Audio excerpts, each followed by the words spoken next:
good? What's good? From Heisman week to Super Bowl week, man. Talk to us about the maturation of Teofimo Lopez. Well, first off, I just want to thank Top Rank. I want to thank ESPN. I want to thank my promotion, Takeover Promotions. We all put this together as a team and as we should as boxing, man. I think my whole thing was really, Heisman was great. However, it's time for bigger and better things. I'm not saying that the Heisman and that night won't be my night. However, I want to try different things. So why not Super Bowl, So Super Bowl, it's really super fight. So I'm looking forward to it. It's a pleasure. I really thank Mandalay Bay. I thank Nestle. And I really thank the Michelob Ultra Arena. Shout out to Anheuser-Busch. Jamaine Ortiz earlier said that on February 8th, he responded to your comment that he didn't have the dog, and he said he's going to show you what the dog is on February 8th. Talk is cheap, motherfucker. I said it before, I'll say it again. I ain't going to believe it till I see it, And it's a lot different, once they feel these punches. It's a lot different when they see this IQ, and it's a lot different when they see the kind of depths of how far I could take it in my sport. I got everyone in my corner as far as the universe is concerned. And what else can I really say, man? You guys got to tune in, get your popcorn early. And I love it, I love guys like Jamaine Ortiz who believe that they could just get it by just taking it. This is a takeover for a reason, and ain't nobody going to take over the takeover. In the special that Top Rank dropped last night, your dad said that this is the happiest he's ever seen you. Why do you think that is? Because I didn't have to deal with guys like you. That's why, and it's just all about staying true to myself. Spending more quality time with my son is the most important part of it all. And really just staying true to myself, really. That's really what it's all about. Finding that core of happiness. Staying away from the boxing, of the media and everything. You guys are all doing a great job. No kid, we all need each other, though, at the end of it all, I believe every time I talk, you guys make money, and every time you guys put me out there, I make my money. So we all need each other at the end of it all. Let's not be biased this year. Let's just keep it to what the origin is of boxing, and that is the best fighting the best. Jamaine is saying he's expecting a knockout. What do you want to respond to that? My only response is, all right, we'll see it, man. We'll see it. You know what I'm saying? I train my chin hard, very much so. I train my mind very strong. It's very much easier said than done. Especially with an elusive fighter. I'm not one-dimensional. I'm universal. I got plans from A all the way to Z. And I worked so hard for it. Like, I've been training since last August. You know what I'm saying? Of last year. That's 6-7 months now of camp. And what? And I didn't post anything because I didn't want nobody to know what I was doing. But I'm ready. I'm shredded. And I feel like I'm reincarnating Bruce Lee. Theo, do you think that Jamaine's overlooking you based off the comments that we've heard this weekend in the build-up to the fight? Or do you think it's just promotion? To be honest, I'm not Jamaine Ortiz. I don't know. You know what I'm saying? I'll find out the day, and I think everybody else will find out that day. You know what I'm saying? You can't really always believe these fighters. What have they done? You know what I'm saying? What have they done?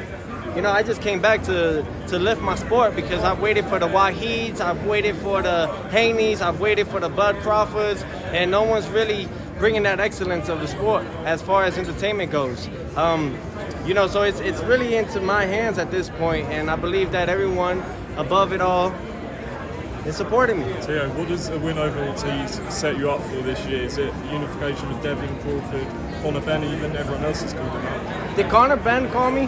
No, he hasn't, but everyone else. Oh, yeah. Yes, he did. He did an interview with me, and he actually said that he would like to fight you at 147.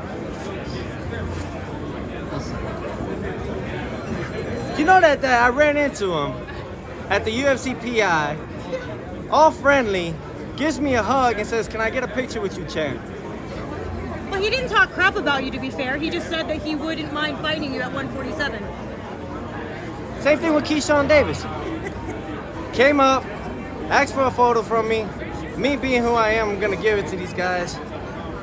Man, I guess this is what it feels like to be on top, huh? This is what it feels like. Gosh, I haven't even fought this year. Come on, guys. It's going to be fun, though. I like it, man.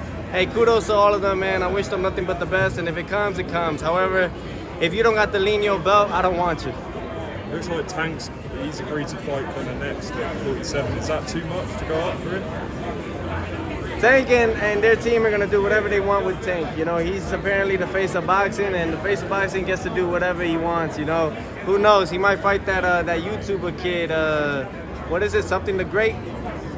Dean the Great. Dean the Great. Yeah, you never know, and people will buy that and sell it. You know, so it's you know, I'm just here to fix boxing, man. I'm a throwback fighter. I think of boxing as the best fighting the best, because at the end of it all, man, if we don't fight the best champions, then we're not gonna get the acknowledgement from the boxing gods above, man. We're gonna end up killing the sport within itself. You know, so. Tio, what's let up? us get your thoughts on Rolly Romero versus Pitbull Cruz, that matchup coming up March 30. What do you think about that fight? Hey, what can I really think? Rolando Romero is coming off a really bad back injury, you know, and he has a lot of problems there. You guys probably didn't know about that, huh? Well, I did. Shit, I know a lot of shit. It's time to expose everybody. Fuck them. So, you know, my whole thing is that, you know, he got a lot of back problems, a lot of neck problems. Maybe Pitbull could take advantage of that when they face each other. Whoever did the banner, though, it should just be Romero versus Cruz. I don't think it should be called Rolly versus Pitbull. It doesn't make sense, but hey, I'm not on that side. We're on this side over here.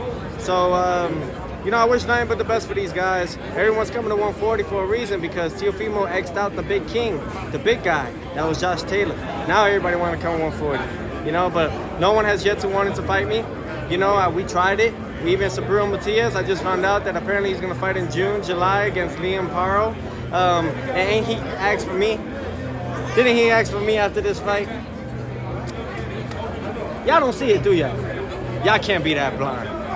Nobody want to fight Teofimo, and it's time. It's time for me to show him why. The only way is by beating the bricks out of Jamaine Ortiz with his face beating up my hands. And by doing that, it makes my whole year so much smoother. Because then I don't have to fight all these guys because they're going to run away. But they can run as fast as they can't hide.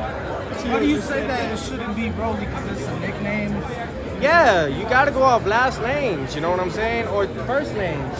Teofimo, you know? I don't think it should be called nicknames but hey, like, that just goes to show that side don't know what they're technically doing. And it's going to be a huge flop. That's all I can say. And one more guy said that, you know, just now you said that you have to, you know, beat the brakes off of Jamaine Ortiz and, you know. No, not brakes. Bricks. Bricks, sorry.